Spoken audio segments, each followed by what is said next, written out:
ವೀಕ್ಷಕ ಬಂಧುಗಳಿಗೆ ನಮಸ್ಕಾರ. ಮನುಷ್ಯ ಸುಂದರವಾಗಿದ್ದರೆ, ಮನೆ ಸುಂದರವಾಗಿದ್ದರೆ ಇವತ್ತಿನ ಕಾಲಮಾನದಲ್ಲಿ ಯಾರೂ ಆಶೀರ್ವಾದ ಮಾಡೋದಿಲ್ಲ, ತುಂಬ ಚೆನ್ನಾಗಿದೆ ಒಳ್ಳೆಯದಾಗಲಿ ಅಂತ ಹರಸೋದಿಲ್ಲ. ಮೇಲ್ಗಡೆ ಹರಸೋ ಥರ ನಾಟಕ ಮಾಡಿದ್ರು ಕೂಡ ಒಳಗಡೆ ಉರಿ ಹಾಗೇ ಉರಿತಾ ಇರ್ತದೆ. ಆ ಉರಿಯಿಂದ ಉತ್ಪನ್ನ ಆಗ್ತಕ್ಕಂತಹ ಒಂದು ಕೆಮಿಕಲ್ಸು ಕಣ್ಣಿನ ಮುಖಾಂತರ ನೇರವಾಗಿ ನಿಮ್ಮ ಮೈ ಮೇಲೆ ಮತ್ತು ಕಟ್ಟಡದ ಮೇಲೆ ಬಿತ್ತು ಅನ್ಕೊಳ್ಳಿ ನೋಡಿ, ಅಲ್ಲಿಂದ ಶುರು ಆಗುತ್ತೆ.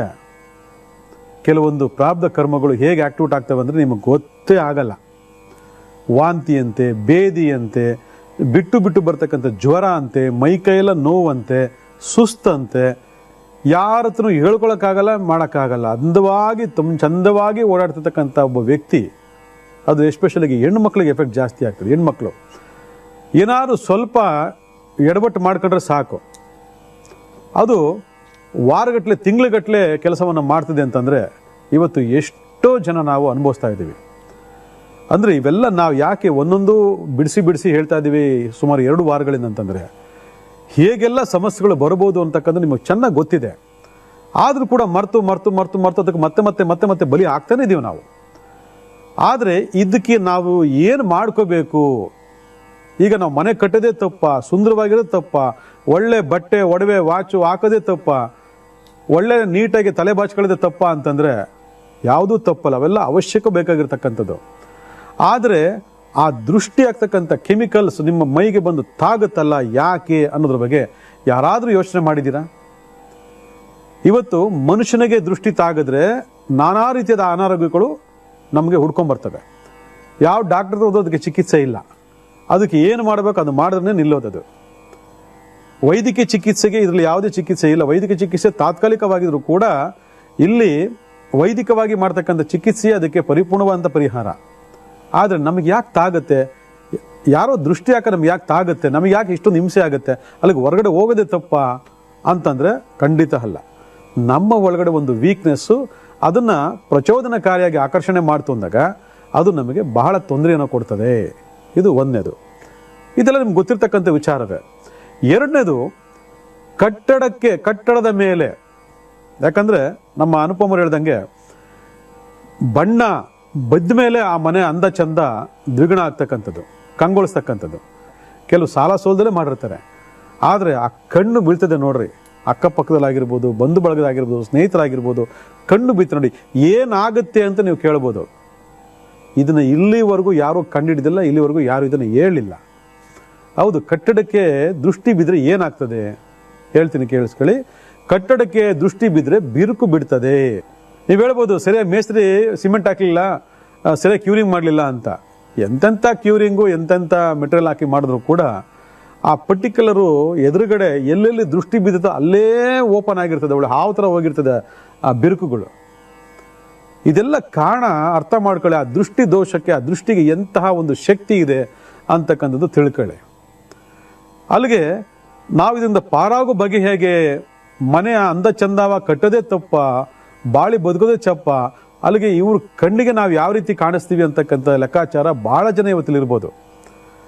ಆದರೆ ಏನು ಮಾಡೋಕ್ಕಾಗಲ್ಲ, ಎಲ್ಲರ ಕಣ್ಣನ್ನು ಕೂಡ ಮುಚ್ಚೋಕ್ಕಾಗಲ್ಲ. ನಾವು ನಮ್ಮಲ್ಲಿ ಶಕ್ತಿಯನ್ನು ಸಂಪಾದನೆ ಮಾಡ್ಕೋಬೇಕು. ನಮ್ಮ ಮನೆಗೆ ದೃಷ್ಟಿ ತಾಗದ ಹಾಗೆ, ನಮ್ಮ ಮೈಗೆ ದೃಷ್ಟಿ ತಾಗದ ಹಾಗೆ ನಾವು ನಡ್ಕೋಬೇಕು. ಎಷ್ಟು ಜನ ಇದ್ರ ಬಗ್ಗೆ ಗಮನ ಕೊಟ್ಟಿದ್ದೀರಿ ನೋಡೋಣ. ಒಂದು ವಾಹನ ತಗೊಳ್ತೀರಾ, ಅದು ಕಾರು, 2 ವೀಲರು, 4 ವೀಲರು, ಮತ್ತೊಂದು ಮಗದೊಂದು ಬಸ್ಸು, ಲಾರಿನೋ, ಏನೋ ಟ್ರ್ಯಾಕ್ಟ್ರೋ ತಗೋತೀರಾ, ಹಾಕ್ಬಿಡ್ತಾರೆ ಕಣ್ಣಂಗೆ. ಯಾಕಂದರೆ ಬದುಕಿಗೆ ಅವಶ್ಯಕತೆ ಬೇಕಾಗಿರ್ತಕ್ಕಂಥದ್ದು. ಇಷ್ಟು ದಿನ 2 ವೀಲರ್ ತಗೊಂಡು ಹೋಗ್ತಿದ್ದೆ, ಇವತ್ತಿನ ಕಾರ್ ತೊಗೊಂಡ್ಬಿಟ್ಟಿದೆ. ಅದು ಬೆಂಜ್ ಕಾರ್ ಅಂತೆ, ಆಡಿ ಕಾರ್ ಅಂತೆ, ಅದಂತೆ ಇದಂತೆ, ಅಷ್ಟು ಲಕ್ಷ ಕೊಟ್ಟಂತೆ, ಇಷ್ಟು ಲಕ್ಷ ಕೊಟ್ಟಂತೆ, ಎಲ್ಲಿಂದ ಬಂತು ಅಂತ ಕಣ್ಣು ಹಾಕ್ಬಿಡ್ತಾರೆ. ಇದೆಲ್ಲ ನಿಮ್ಗೆ ಗೊತ್ತಿರೋ ವಿಚಾರಗಳೇ. ಆದರೆ ವಾಹನಕ್ಕೆ ದೃಷ್ಟಿ ಬಿದ್ದರೆ ಏನಾಗ್ತದೆ? ಯಾರಾದ್ರೂ ಕಂಡಿಡ್ದಿದ್ದೀರಾ? ಕಂಡಿಡ್ದಿದ್ದಿಲ್ಲ. ವಾಹನಕ್ಕೆ ದೃಷ್ಟಿ ಬಿದ್ದರೆ ಆಕ್ಸಿಡೆಂಟ್ ಆಗ್ತದೆ. ಅರ್ಥ ಆಯ್ತಮ್ಮ? ಆಕ್ಸಿಡೆಂಟ್ ಆಗ್ತದೆ. ಏನಿಲ್ಲ, ಫಸ್ಟ್ ಕ್ಲಾಸ್ ಗಾಡಿ ಓಡಿಸ್ತಾ ಇದೆ, ಫಸ್ಟ್ ಕ್ಲಾಸ್ ಡ್ರೈವ್ ಮಾಡ್ತಿದ್ದೆ, ಈ ಸುಮ್ಮನೆ ಇದ್ರಲ್ಲಿ ಸಿಗ್ನಲ್ ಇಸಿದೆ, ಹಿಂದೆ ಅವನ ಬಂದು ಗುದ್ಬಿಟ್ಟ ಅಂತ ಹೇಳ್ತೀರಾ. ಹೊಸ ಕಾರು, ಹೊಸ 2 ವೀಲರು, ಹೊಸ ಸ್ಕೂಟ್ರು, ಏನಾಗ್ಬೋದು ಹೇಳಿ ನಿಮ್ಮ ಕತೆ?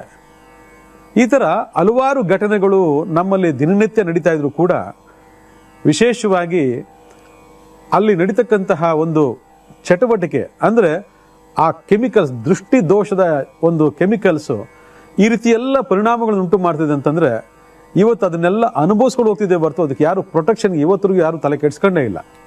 ದೃಷ್ಟಿ ಆಯ್ತಾ, ದೃಷ್ಟಿ ತೆಗೆಸ್ಕೊತಾರೆ ಮತ್ತೆ ಹೋಗ್ತಾರೆ.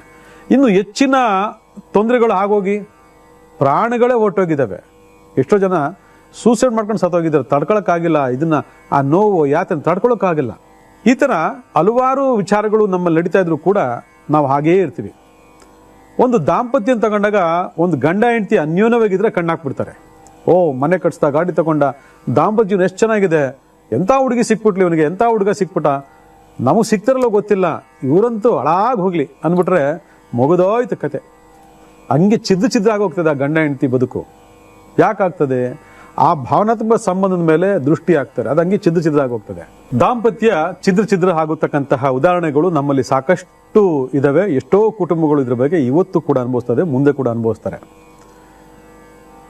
ಮನೆ ಮುಂದೆ ಒಳ್ಳೆ ಗಿಡ ಮರ ಬೆಳೆಸಿರ್ತೀರ, ಅದ್ರ ಮೇಲೆ ಕಣ್ಣಾಕ್ತಾರೆ.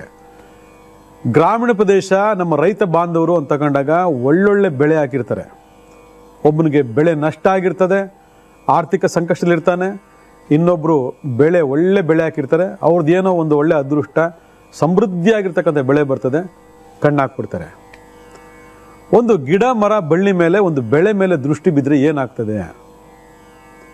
ಗಿಡ ಮರದ ಮೇಲೆ ಬಿದ್ದರೆ ಆ ಗಿಡ ಮರ ಒಣಗೋಗ್ತದೆ.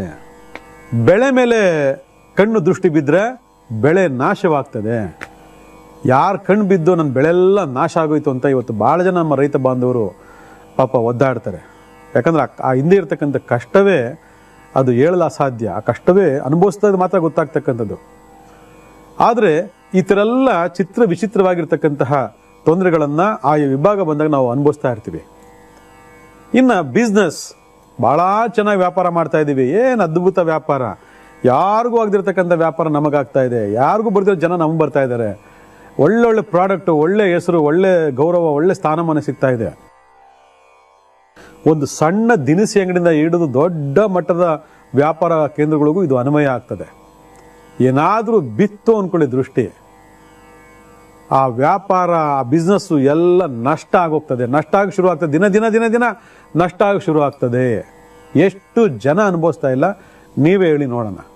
ಇದಾದ್ಮೇಲೆ ವಿಶೇಷವಾಗಿರ್ತಕ್ಕಂಥದ್ದು ಇನ್ನೊಂದು ಏನಪ್ಪ ಅಂತಂದ್ರೆ, ಯಾವುದೇ ಒಬ್ಬ ವ್ಯಕ್ತಿಯ ಮೇಲೆ ಇಂತಹ ದುಷ್ಪರಿಣಾಮಗಳು ಬೀರುತ್ತೆ ಅಂತಂದಾಗ ಆ ವ್ಯಕ್ತಿಯಲ್ಲಿ ಆತ್ಮಬಲ ಇಲ್ಲ ಅಂತ. ನೋಡಿ, ಎಷ್ಟು ಜನ ಗೊತ್ತಿದೆ ಈ ವಿಚಾರ. ಆತ್ಮ ಇದೆ ಸರ್ ಅಂತ ಹೇಳ್ಬೋದು, ಆ ಆತ್ಮಕ್ಕೆ ಬಲ ಇರೋದಿಲ್ಲ. ಆತ್ಮಕ್ಕೆ ಅಧಿಪತಿಯಾಗಿರ್ತಕ್ಕಂಥವನು ಯಾರು ಅಂತ ನೆಕ್ಸ್ಟ್ ನಾವು ಹುಡುಕ್ಬೇಕು. ಆತ್ಮಕ್ಕೆ ಅಧಿಪತಿಯಾಗಿರ್ತಕ್ಕಂಥವನು ಯಾರು? ಸೂರ್ಯ ಭಗವಾನ್. ಸೂರ್ಯ ಭಗವಾನ್ ಪ್ರತ್ಯಕ್ಷ ದೈವ ಅಂತ ಎಲ್ಲರೂ ಗೊತ್ತಿರ್ತಕ್ಕಂಥ ವಿಚಾರ. ಆದರೆ ನಿಮ್ಮ ಆತ್ಮಕ್ಕೆ ಅವನೇ ಅಧಿಪತಿ ಅನ್ನೋದ್ರ ಬಗ್ಗೆ ಎಷ್ಟೋ ಜನ ಗೊತ್ತಿದೆ, ಆದರೂ ಕೂಡ ತಿರಸ್ಕಾರ. ನಮ್ಮಲ್ಲಿ ಆತ್ಮ ಇದೆ, ಆತ್ಮ ಬಲ ಇದೆ, ನಾವು ಚೆನ್ನಾಗಿದ್ದೀವಿ ಅನ್ಕೊಂತೀರಿ. ಒಂದು ನೆನ್ಪಿಟ್ಕೊಳ್ಳಿ ವೀಕ್ಷಕರೇ, ಯಾರಿಗೆ ಆತ್ಮ ಬಲ ಇರೋದಿಲ್ಲ ಅವ್ರಿಗೆ ಎಂಥದ್ದೇ ದೃಷ್ಟಿ ದೋಷ ತಪ್ಪಿಸ್ಕೊಳ್ಳೋಕ್ಕೆ ಸಾಧ್ಯನೇ ಇಲ್ಲ. ನೋಡಿ, ಇದನ್ನ ಇಲ್ಲಿವರೆಗೂ ಯಾರಾದ್ರೂ ಹೇಳ್ಕೊಟ್ಟಿದಾರ? ದೃಷ್ಟಿ ತೆಗಿಸ್ಕೊಳ್ಳಿ, ಪರ್ಕೆ ಇದು ಮಾಡ್ಕೊಳ್ಳಿ, ಉಂಗುರ ಹಾಕೊಳ್ಳಿ, ಅದಾಕೊಳ್ಳಿ, ಇದಾಕೊಳ್ಳಿ, ಆ ದೇವಸ್ಥಾನ ಹೋಗಿ ಈ ದೇವಸ್ಥಾನ ಹೋಗಿ ಕುಂಕುಮ ಹಚ್ಕೊಳ್ಳಿ, ಇವೆಲ್ಲ ಹೇಳ್ತಾರೆ. ಅವೆಲ್ಲ ಇರೋವರೆಗೂ ಮಾತ್ರ ತಡೀತದೆ. ಆದರೆ ಒರಿಜಿನಲ್ ಯಾರು ಎಂಥದ್ದೇ ದೃಷ್ಟಿ ಹಾಕಲಿ, ಎಲ್ಲಿಗೆ ಹಾಕಲಿ, ನಮಗೆ ತಾಗಬಾರ್ದು ಅಂತಂದರೆ ನಮಗೆ ಆತ್ಮಬಲ ಇರಬೇಕು. ನಮಗೆ ಆತ್ಮಬಲ ಇರಬೇಕು. ಆತ್ಮಬಲ ಇದೆ ಅಂತಂದರೆ ನಮಗೆ ಸೂರ್ಯನ ಬಲ ಇದೆ ಅಂತ ಅರ್ಥ. ಸೂರ್ಯನ ಬಲ ಯಾರಿಗಿಲ್ಲ ಅವ್ರಿಗೆ ಆತ್ಮಬಲ ಇಲ್ಲ ಅಂತ ಅರ್ಥ. ಆತ್ಮಬಲ ಯಾರಿಗಿಲ್ಲ ಅವರಿಗೆ ಯಾವುದೇ ವಯಸ್ಸಿನಲ್ಲಿ, ಯಾವುದೇ ಸಂದರ್ಭದಲ್ಲಿ, ಎಂಥದೇ ಪರಿಸ್ಥಿತಿಯಲ್ಲಿ ಯಾವಾಗಾದ್ರೂ ಅವರಿಗೆ ದೃಷ್ಟಿ ದೋಷಕ್ಕೆ ಕಾರಣಕ್ಕಾಗೆ ಆಗ್ತಾರೆ, ದೃಷ್ಟಿ ದೋಷಕ್ಕೆ ಬಲಿ ಆಗೇ ಆಗ್ತಾರೆ. ಇದು ಶತಸಿದ್ಧ. ಯಾಕಂದ್ರೆ ಎಲ್ಲಾರನ್ನೂ ಕಣ್ಣು ಮುಚ್ಕೊಂಡು ನಾವು ಬದುಕೋಕ್ಕಾಗಲ್ಲ, ಅಥವಾ ಬುರ್ಕ ಹಾಕೊಂಡು ಓಡಾಡೋಕ್ಕಾಗಲ್ಲ ನಮ್ಮ ಕೈನಲ್ಲಿ. ಒಂದು ವಾಚ್ ಕಟ್ಟಿದ್ರೆ ಕಷ್ಟ, ಒಂದು ಬಟ್ಟೆ ಹಾಕಿದ್ರೆ ಕಷ್ಟ, ಒಂದು ಟೈ ಹಾಕಿದ್ರೆ ಕಷ್ಟ, ಒಂದು ಮೇಕಪ್ ಮಾಡ್ಕೊಂಡ್ರೆ ಕಷ್ಟ, ಒಂದು ತಲೆ ಬಾಚ್ಕೊಂಡ್ರೆ ಕಷ್ಟ, ಒಂದು ಸೀರೆ ಉಟ್ಕೊಂಡ್ರೆ ಕಷ್ಟ, ಒಂದು ಸೂಟ್ ಹಾಕೊಂಡ್ರೆ ಕಷ್ಟ, ಒಂದು ಗಾಡಿನ ಸ್ಟೈಲ್ ಆಗೋದ್ರೆ ಕಷ್ಟ, ಗಂಡ ಹೆಂಡತಿ ತಬ್ಕೊಂಡು ಆಚೆ ಹೋದ್ರೆ ಕಷ್ಟ. ಇವೆಲ್ಲ ಕಷ್ಟಗಳಂತ ಅನ್ಕೊಂಡ್ರೆ ಆಗಲ್ಲ. ಅದು ಜೀವನ, ಪ್ರಕೃತಿ ಧರ್ಮ. ಆದರೆ ನೋಡುವ ನೋಟದವನ್ನು ನಾವು ಬದಲಾವಣೆ ಮಾಡೋಕ್ಕಾಗಲ್ಲ. ಆದರೆ ನಾವೇನು ಸಂಪಾದನೆ ಮಾಡಬೇಕು? ಶಕ್ತಿಯನ್ನು ಸಂಪಾದನೆ ಮಾಡಬೇಕು. ಆ ಶಕ್ತಿ ಎಲ್ಲಿಂದ ಸಿಗ್ತದೆ ಅಂದರೆ ಸೂರ್ಯನಿಂದ ಸಿಗ್ತದೆ. ಭಗವಂತ 24 ಗಂಟೆ ಅಲ್ಲ 360 ದಿವಸ ನಮಗೆ ಸಿಗ್ತಾನೆ. ಆದರೆ ಅದನ್ನು ಸಂಪಾದನೆ ಮಾಡ್ಕೊಂಡ್ರು ಎಷ್ಟು ಜನ ಇದ್ದೀರಾ ಇವತ್ತು ನೋಡೋಣ. ಇವತ್ತು ಅನುಭವಿಸ್ತಾ ಇದ್ದೀವಿ ಹೊರತು ಯಾರು ಅದರ ಬಗ್ಗೆ ಗಮನನೇ ಕೊಡ್ತಾ ಇಲ್ಲ. ಇದನ್ನು ಪ್ರತಿಯೊಬ್ಬರು ತಿಳುವಳಿಕೆ ಆಗಬೇಕು. ಯಾಕಂದರೆ ಕಾಲ ಬದಲಾವಣೆ ಆಗ್ತಿದೆ. ನಾವು ತುಂಬ ಉನ್ನತವಾದಂಥ ಸ್ಥಿತಿಯಲ್ಲಿ ಬೆಳೀತಾ ಇದ್ದೀವಿ. ವಿಜ್ಞಾನ ತುಂಬ ದೊಡ್ಡ ಮಟ್ಟದಲ್ಲಿ ಬೆಳೀತಾ ಇದೆ. ಅಂದರೆ ಈ ದೃಷ್ಟಿ ದೋಷವನ್ನು ತಪ್ಪಿಸಿ ನೋಡೋಣ ನಿಮ್ಮ ವಿಜ್ಞಾನ ಸಾಧ್ಯನೇ ಇಲ್ಲ. ವಿಜ್ಞಾನ ಅದು ಪಾಡಿಗೆ ಅದು ಬೆಳೀತಾ ಇರ್ತದೆ. ನಾವು ಜ್ಞಾನವಂತರಾಗ್ತಿದ್ದೀವಿ. ಆದರೆ ಪ್ರಕೃತಿಯಲ್ಲಿ ಆಗ್ತಕ್ಕಂತಹ ಅಗೋಚರ ಶಕ್ತಿಗಳ ಕೆಟ್ಟ ಶಕ್ತಿಗಳ ಪ್ರಭಾವವನ್ನು ತಡ್ಕೊಳ್ಳೋದಕ್ಕೆ ಯಾವ ವಿಜ್ಞಾನದಲ್ಲೂ ಇವತ್ತರೆಗೂ ಯಾವುದೇ ರೀತಿ ಪರಿಹಾರಗಳನ್ನ ಕಂಡುಹಿಡಿದಿಲ್ಲ. ಯಾಕೆ ಅವ್ರು ಇದನ್ನು ನಂಬಲ್ಲ. ಅವ್ರ ಲೆಕ್ಕಾಚಾರಗಳೇ ಬೇರೆ. ಆದರೆ ನಾವು ವೈಯಕ್ತಿಕವಾಗಿ ಅನುಭವಿಸ್ತಾ ಇದ್ದೀವಿ ಅಂತಂದಾಗ ನಾವೆಲ್ಲ ಜಾಗೃತರಾಗಬೇಕು. ಭಗವಂತ ನಮಗೆ ಕೊಟ್ಟಿದ್ದಾನೆ, ಪ್ರತ್ಯಕ್ಷವನ್ನು ನಮಗೆ ಕಾಣ್ತಾನೆ. ನಾವು ಆತ್ಮಬಲವನ್ನು ಹೆಚ್ಚು ಮಾಡ್ಕೋಬೇಕು. ಆತ್ಮಬಲವನ್ನು ಹೆಚ್ಚು ಮಾಡ್ಕೋಬೇಕು. ಯಾರು ಆತ್ಮಬಲವನ್ನು ಹೆಚ್ಚು ಮಾಡ್ಕೊಳ್ತಾರೆ ಅವರು ರಾಜಾರೋಷವಾಗಿ ಹೇಗೆ ಬೇಕಾದ್ರೂ ಆಗಿ ಓಡಾಡ್ಬೋದು, ಎಷ್ಟು ಬೇಕಾದ್ರೂ ಅಲಂಕಾರ ಮಾಡ್ಕೋಬೋದು, ಎಷ್ಟು ಬೇಕಾದ್ರೂ ಮನೆ ಕಟ್ಬೋದು, ಎಷ್ಟು ಬೇಕಾದ್ರೂ ವಾಹನ ತಗೋಬೋದು, ಎಷ್ಟು ಬೇಕಾದ್ರೂ ಏನು ಬೇಕಾದ್ರೂ ಮಾಡ್ಬೋದು. ಏನು ಮಾಡೋ ತಟ್ಟಲ್ಲ. ಇದು ಪ್ರತಿಯೊಂದು ಮನೆಯಲ್ಲೂ ಕೂಡ ಒಂದಲ್ಲ ಒಂದು ಕಾರಣದಲ್ಲಿ ಪ್ರತಿಯೊಬ್ಬರು ಒಂದಲ್ಲ ಒಂದು ಸಂದರ್ಭದಲ್ಲಿ ಅನುಭವಿಸ್ತಾ ಇದ್ದಾರೆ. ಅದಕ್ಕೆ ಇವತ್ತು ಭಾಳ ಜನ ಕುಂಬಳಕಾಯಿನ ಕಟ್ತಾರೆ. ಅದೆಲ್ಲ ತಾತ್ಕಾಲಿಕ. ಕುಂಬಳಕಾಯಿ ಕಟ್ಟಿದ್ರೆ ದೃಷ್ಟಿ ಅಲ್ಲೋಗುತ್ತೆ ಅಂತ, ಅಥವಾ ಒಂದು ರಾಕ್ಷಸ ಬೊಂಬೆಯನ್ನು ಅಲ್ಲಿ ಕಟ್ತಾರೆ, ಅದು ದೃಷ್ಟಿ ಅಲ್ಲಿಗೋಗುತ್ತೆ ಅಂತ. ನಿಜ ಇಲ್ಲ ಅಂತ ನಾನು ಹೇಳೋದಿಲ್ಲ. ಅವೆಲ್ಲ 100% ವರ್ಕ್ ಮಾಡ್ತವೆ. ಆದರೆ ಅದನ್ನು ಮೇಂಟೈನ್ ಮಾಡೋರು ಯಾರು ಮಾಡ್ತಿದ್ದೀರಾ? ಕುಂಬಳಕಾಯಿ ಕೊಟ್ಟಿದ್ರೆ 5-10 ವರ್ಷ ಕುಂಬಳಕಾಯಿ ಅಲ್ಲೇ ಕಟ್ಟಿರ್ತಾರೆ. ನಾವು ಇಂದಿನ ಕಾರ್ಯಕ್ರಮಗಳಲ್ಲಿ ಭಾಳಷ್ಟು ವಿಚಾರಗಳ ಬಗ್ಗೆ ಮಾತಾಡಿದ್ದೀವಿ. ಒಂದು ಕುಂಬಳಕಾಯಿ ಪ್ರತಿ ಅಮಾವಾಸ್ಯೆ ಚೇಂಜ್ ಮಾಡಬೇಕು ಅಂತ. ನೋಡಿ, ಇವತ್ತು ಅಮಾವಾಸ್ಯೆ, ಪ್ರತಿ ಅಮಾವಾಸ್ಯೆ ಚೇಂಜ್ ಮಾಡಬೇಕು. ಇಲ್ಲಾಂದರೆ ಎಲ್ಲ ರೀತಿಯಾಗಿರ್ತಕ್ಕಂತಹ ಎಲ್ಲ ಜನಗಳ ಋಣಾತ್ಮಕ ಶಕ್ತಿಯನ್ನು ಅದು ಶೇಖರಣೆ ಮಾಡಿ ಇಟ್ಕೊಂಡಿರ್ತದೆ. ಮತ್ತೆ ಅದು ಓಪನ್ ಮಾಡ್ತಿರ್ತದೆ ಜಾಗ ಇಲ್ಲದೆ. ಮತ್ತೆ ಅದೇ ದೃಷ್ಟಿಗೆ ನೀವೇ ಬಲಿಯಾಗ್ತೀರಾ, ನೀವೇ ಒಟ್ಟೋಗ್ತೀರ ಅಂತಂದರೆ ಎಷ್ಟೋ ಜನ ಬದಲಾವಣೆ ಮಾಡ್ಕೊಂಡಿದ್ರೆ ಇಲ್ಲ ಅಂತ ಹೇಳಲ್ಲ. ಕರೆಕ್ಟ್, ನೀವು ಹೇಳಿದ್ದು ಸತ್ಯ. ಕೇರ್ಲೆಸ್ಸು, ಅದು ಚೆನ್ನಾಗೇ ಇದೆ, ಏನು ತೊಂದರೆ ಆಗಿಲ್ಲ ಅಂತ ಹಾಗೇ ಇಟ್ಕೊಂಡಿದ್ದೀನಿ ಅಂತ ಹೇಳ್ತೀರಾ. ಆದರೆ ಅದು ಒಳಗಡಿರ್ತಕ್ಕಂಥ ಅಗೋಚರವಾಗಿರ್ತಕ್ಕಂತಹ ದೃಷ್ಟಿ ದೋಷದ ಶಕ್ತಿ ನಿಮ್ಮ ಕಣ್ಣಿಗೆ ಕಾಣಲ್ಲ. ಅದು ಹೆಲ್ತಿಯಾಗಿದೆ ಅಂತ ಅನ್ಕೊಂಡಿರ್ತೀರ ನೀವು. ದೃಷ್ಟಿ ದೋಷ ಅಥವಾ ವಾಮಾಚಾರ ಬಹಳ ತೀವ್ರವಾಗಿದ್ದಾಗ ಇಮ್ಮಿಡಿಯೇಟಾಗಿ ಅದು ಕೊಳ್ತೋಗ್ತದೆ, ಅಥವಾ ನೀರು ಬೀಳಕ್ಕೆ ಸ್ಟಾರ್ಟ್ ಆಗುತ್ತೆ, ಅಥವಾ ಸಿಂಕ್ ಆಗ್ಬಿಡ್ತೈತೆ. ದಪ್ಪ ಗುಂಡಿಗಿರ್ತಕ್ಕಂಥ ಕುಂಬಳಕಾಯಿ ಸಿಂಕ್ ಆಗ್ಬಿಡ್ತದೆ. ಆಗ ಎನರ್ಜಿ ಎಫೆಕ್ಟ್ ಜಾಸ್ತಿ ಇದೆ ಅಂತ ಅರ್ಥ. ಆದರೆ ದೃಷ್ಟಿ ದೋಷ ಅಂತಕ್ಕಂಥದ್ದು ಪ್ರತಿದಿನ ನಾವು ರಸ್ತೆಯಲ್ಲಿ ಹೋಗೋರೆಲ್ಲ ತಡೆಯೋಕ್ಕಾಗಲ್ಲ, ಅಥವಾ ನಮ್ಮ ಮನೆಗೇ ಇದಾಕ್ಬಿಡೋಕ್ಕಾಗಲ್ಲ, ಮುಚ್ಚೋದಕ್ಕಾಗಲ್ಲ. ನೋಡ್ತಾ ಇರ್ತಾರೆ, ಹೋಗ್ತಾ ಇರ್ತಾರೆ. ಅದಕ್ಕೆ ನಾವು ಕೆಲವು ಕಾರ್ಯಕ್ರಮಗಳನ್ನ ಮಾಡ್ಕೊಂಡಾಗ, ಕೆಲವೊಂದು ತಂತ್ರಗಳನ್ನ ಮಾಡ್ಕೊಂಡಾಗ ಅದನ್ನು ಮೇಂಟೆನೆನ್ಸ್ ಮಾಡಬೇಕು. ನಮ್ಮೆಲ್ಲ ಮೇಂಟೆನೆನ್ಸ್ ಇಲ್ಲ. ಇವತ್ತು ಹಿಂದೆಲ್ಲ ಭಾಳ ಜನ ಪ್ರತಿ ಶನಿವಾರ ಆಂಜನೇಯ ಗುಡಿಗೆ ಹೋಗಿ ಗಾಡಿಗಳಿಗೆ ಪೂಜೆ ಮಾಡಿಸಿ ಆಂಜನೇಯನ ಒಂದು ಅಂಜನವನ್ನು ಅಲ್ಲಿ ಧಾರಣೆ ಮಾಡ್ತಿದ್ರು, ಅಥವಾ ಸಿಂಧೂರದಲ್ಲಿ ಓಮು ಸ್ವಸ್ತಿಕು ಬರೆದು ಗಾಡಿ ಚಾಲನೆ ಮಾಡ್ತಿದ್ರು. ನಮ್ಮ ಗ್ರಾಮೀಣ ಪ್ರದೇಶಗಳಲ್ಲಿ ಇವತ್ತು ಇದೆ ಈ ಒಂದು ಪದ್ಧತಿ. ಆದರೆ ಎಷ್ಟು ಜನ ಇವತ್ತು ಇದನ್ನು ಫಾಲೋ ಮಾಡ್ತಿದ್ರು? ಎಲ್ಲ ಮರ್ತು ಬಿಡ್ತಿದ್ದೀರಾ, ಎಲ್ಲ ಮರ್ತು ಬಿಡ್ತಿದ್ದೀರಾ. ಅದರಿಂದ ಪ್ರಪಂಚದಲ್ಲಿ ಆಗ್ತಕ್ಕಂತಹ ಬದಲಾವಣೆಗಳಿಂದ ನಾನಾ ರೀತಿಯಾಗಿರ್ತಕ್ಕಂಥ ಸಮಸ್ಯೆಗಳಲ್ಲಿ ಇದು ಬೃಹದಾಕಾರವಾಗಿರೋ ಸಮಸ್ಯೆ ದೃಷ್ಟಿದೋಷ. ಇದರಿಂದ ನಾನಾ ರೀತಿಯಾಗಿರ್ತಕ್ಕಂಥ ಅವಘಡಗಳಿಗೆ, ತೊಂದರೆಗಳಿಗೆ ನಾವು ಸಿಗಾಕೊಂಡು ನರಳ್ತಾ ಇದ್ದೀವಿ. ದೃಷ್ಟಿ ದೋಷ ಇಡೀ ಮನುಷ್ಯನ ಆರೋಗ್ಯವನ್ನು ಕಿತ್ಕೊಳ್ತದೆ, ಇಡೀ ಬದುಕನ್ನು ನಾಶ ಮಾಡ್ತಿದೆ ಅಂತಂದರೆ ಇವತ್ತು ನೀವು ಭಾಳಷ್ಟು ಸಮಸ್ಯೆಗಳನ್ನು ಅನುಭವಿಸಿದ್ದೀವಿ ಅಂತಕ್ಕಂಥದ್ದು ಇವತ್ತು ಎಲ್ರಿಗೂ ಗೊತ್ತಿರ್ತಕ್ಕಂಥ ವಿಚಾರ. ಅದಕ್ಕೆ ಆತ್ಮಬಲವನ್ನು ಹೆಚ್ಚು ಮಾಡ್ಕೋಬೇಕು ವ್ಯಕ್ತಿಗತವಾಗಿ ಅಂತ ಆಗಲೇ ಹೇಳಿದೆ. ಇನ್ನು ಮನೆ, ಕಟ್ಟಡ, ವಾಹನ ಇವುಗಳಿಗೆಲ್ಲ ನಾವು ಆದಷ್ಟು ವಿಚಾರಗಳು ತಗೊಂಡಾಗ ನಮ್ಮ ಇಂದಿನ ಹಳೆ ಸಂಪ್ರದಾಯಗಳೇನಿದೆ ಅದನ್ನು ಇವತ್ತಲ್ಲ ನಾಳೆ ಅಲ್ಲ ನಾವು ವೈಜ್ಞಾನಿಕವಾಗಿ ಎಷ್ಟೇ ಮುಂದುವರೆದ್ರೂ ಕೂಡ ನಾವು ಅದನ್ನು ಪರಿಪಾಲನೆ ಮಾಡಲೇಬೇಕು. ಮನುಷ್ಯನ ಕಣ್ಣು ಮರನೇ ತಿಂದಾಕತ್ತೆ, ಮರನೇ ಒಣಗೋಗುತ್ತೆ ಅಂತಂದರೆ ಮಾನವನ ವ್ಯಕ್ತಿಗಳಾಗ್ತಕ್ಕಂಥ ದುರ್ಬಲ ಗ್ರಹಗಳು ಕೂಡ ನಡವಳಿಕೆ ನಡೀತಿದ್ದ ಸಂದರ್ಭದಲ್ಲಿ ನಮ್ಮ ದೇಹ, ನಮ್ಮ ವ್ಯಕ್ತಿತ್ವ, ನಮ್ಮ ಮನಸ್ಸು ಎಲ್ಲವೂ ದುರ್ಬಲವಾಗಿರ್ತದೆ.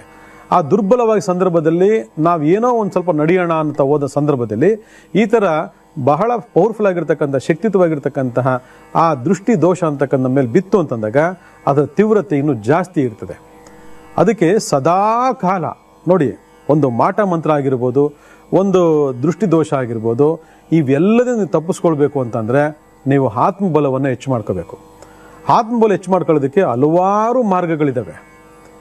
ಆದರೆ ಎಷ್ಟೋ ಜನ ನಂಬದಂತೆ ಜನ ಅಥವಾ ಆಲಸ್ಯತನ, ಸೋಂಬೇರಿತನ, ಒಂದಿನ ಮಾಡೋದು ಬಿಟ್ಬಿಡೋದು, ಒಂದಿನ ನಡ್ಕೊಳ್ಳೋದು ಬಿಟ್ಟು ಬಿಡೋದು, ಅಯ್ಯೋ ಯಾರು ಇವೆಲ್ಲ ಮಾಡ್ತಾರೆ ನೋಡೋದು, ಇವೆಲ್ಲ ಆಲಸ್ಯತನ, ಸೋಂಬೇರಿತನ, ಇದ್ಯಾವುದು ಕೆಲಸಕ್ಕೆ ಬರೋದಿಲ್ಲ. ಪ್ರಕೃತಿಲಿ ನಾವು ಬದುಕ್ತಿದ್ದೀವಿ ಅಂದಾಗ ಪ್ರಕೃತಿಲಿ ನೆಗೆಟಿವ್ ಉಂಟು, ಪಾಸಿಟಿವ್ ಉಂಟು. ಪಾಸಿಟಿವ್ ಎಲ್ರಿಗೂ ಸಿಗಲ್ಲ, ನೆಗೆಟಿವ್ ಎಲ್ರಿಗೂ ಸಿಗ್ತದೆ. ಆದರೆ ಆ ನೆಗೆಟಿವ್ ಜೊತೆ ನಮ್ಮ ಜೀವನ ಬಲಿ ಆಗುತ್ತೆ ಅಂದಾಗ ನಮ್ಗೇನು ಬೇಕು ಈ ಜೀವನ? ನಾವೇನು ಮಾಡಬೇಕು? ನಮ್ಮ ಸುತ್ತ ಒಂದು ಶೀಲ್ಡ್, ಪ್ರೊಟೆಕ್ಷನ್ ಶೀಲ್ಡ್. ಯಾರು ಶೀಲ್ಡ್ ಅದು? ಸೂರ್ಯ ಶೀಲ್ಡ್ ಅಂತ ಹೇಳ್ತೀವಿ, ರವಿಯ ಶೀಲ್ಡ್ ಅಂತೀವಿ. ಕೋವಿ ಶೀಲ್ಡ್ ಅಂತ ಬಂದು ನೋಡಿ ಎಲ್ಲ ಹಾಕ್ಸ್ಕೊಂತ ಇದ್ದೀರಾ. ಆ ಥರನೇ ಸೂರ್ಯನ ಶೀಲ್ಡ್ ಅಂತ ಇದೆ. ಆ ಶೀಲ್ಡ್ ಅಂದರೆ ರಕ್ಷಾ ಕವಚ. ಆ ರಕ್ಷಾ ಕವಚವನ್ನು ಯಾರು ಧಾರಣೆ ಮಾಡ್ತೀರಿ, ಯಾರು ನಡ್ಕೋತೀರಿ, ಅವ್ರಿಗೆ ಯಾವುದೇ ರೀತಿಯ ಕೆಟ್ಟ ಶಕ್ತಿಗಳು ನಡೆಯೋದಿಲ್ಲ, ತಟ್ಟೋದೇ ಇಲ್ಲ. ಯಾಕೆ ಸುಟ್ಟೋಗ್ತಾ ಇರೋದು, ಆ ದೃಷ್ಟಿ ಬೀಳ್ತಂಗೆ ಅದು ಸುಟ್ಟಾಗ್ತಾನೆ ಸೂರ್ಯ ಮಹಾದೇವ. ಆದರೆ ಪ್ರತ್ಯಕ್ಷ ಕಾಣತಕ್ಕಂತಹ ಸೂರ್ಯದೇವನ ಆರಾಧನೆ ಮಾಡದೆ 10 ಗಂಟೆಗೆ 11 ಗಂಟೆಗೆ ಎದ್ದೇಳೋದು, ಸೋಂಬೇರಿತನ, ಆಲಸ್ಯತನ ಮಾಡೋದು, ತಿರಸ್ಕಾರ ಮಾಡೋದು. ಪಿತೃ ರವಿ ಒಬ್ಬನೇ ಅಲ್ಲ, ಪಿತೃಕಾರಕ ತಂದೆಗೆ ಗೌರವ ಕೊಡ್ತಿರ್ತಕ್ಕಂಥದ್ದು, ತಂದೆಗೆ ಮರ್ಯಾದೆ ತೆಗಿತಕ್ಕಂಥದ್ದು, ಅವಮಾನ ಮಾಡುವಂಥದ್ದು, ತಿರಸ್ಕಾರ ಮಾಡುವಂಥದ್ದು, ಅವ್ರ ಮಾತನ್ನ ಕೇಳದಿರೋದು, ಇವೆಲ್ಲ ನಾವು ಎಷ್ಟೇ ಪೂಜೆ ಏನೇ ಪುನಸ್ಕಾರ ಮಾಡೋದು ಕೂಡ ನಮ್ಮ ಆತ್ಮಬಲ ವೃದ್ಧಿ ಆಗೋದೇ ಇಲ್ಲ. ಸರ್ಕಾರಿ ಸಂಬಂಧಪಟ್ಟಂಥ ಕೆಲಸಗಳನ್ನು ದುರುಪಯೋಗಪಡಿಸ್ಕೊಳ್ಳೋದು, ಸರ್ಕಾರ ಹಣವನ್ನು ಒಡೆಯೋದು, ಸರ್ಕಾರಕ್ಕೆ ಮೋಸ ಮಾಡೋದು ಕೂಡ ರವಿಗೆ ಮೋಸ ಮಾಡ್ದಂಗೆ. ಪ್ರಪಂಚ ಪೂರ್ತಿ ನೆಗೆಟಿವ್ ಅಲ್ಲ, ಪ್ರಪಂಚದಲ್ಲೂ ಒಳ್ಳೆಯದು ಇದೆ, ಅಗಾಧವಾಗಿ ಕೆಟ್ಟದ್ದು ಇದೆ. ಕಲಿಯುಗ ಇದು. ಆದರೆ ಕಲಿಯುಗದಲ್ಲಿ ನಾನೊಬ್ಬ ನಿಷ್ಠಾವಂತ, ನಾನು ಧರ್ಮವಂತ, ನಾನು ನ್ಯಾಯವಾದಿ ಅಂತ ಬದುಕಿದ್ರೆ ಏನು ಪ್ರಯೋಜನ ಇಲ್ಲ.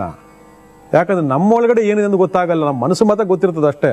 ನಾವು ನ್ಯಾಯವಾದಿ, ಧರ್ಮವಾದಿ, ನಿಯತ್ತು, ನಾವು ಯಾರು ಕೆಟ್ಟದ್ದು ಬಯಸಲ್ಲ, ನಮಗೆ ಯಾರು ಕೆಟ್ಟದ್ದು ಮಾಡ್ತಾರೆ, ನಮ್ಗೆ ಯಾಕೆ ತಟ್ಟೈತೆ ಅನ್ನೋ ಮೊಂಡುವಾದಗಳು ಇವತ್ತು ತುಂಬ ಜನಗಳಲ್ಲಿದೆ.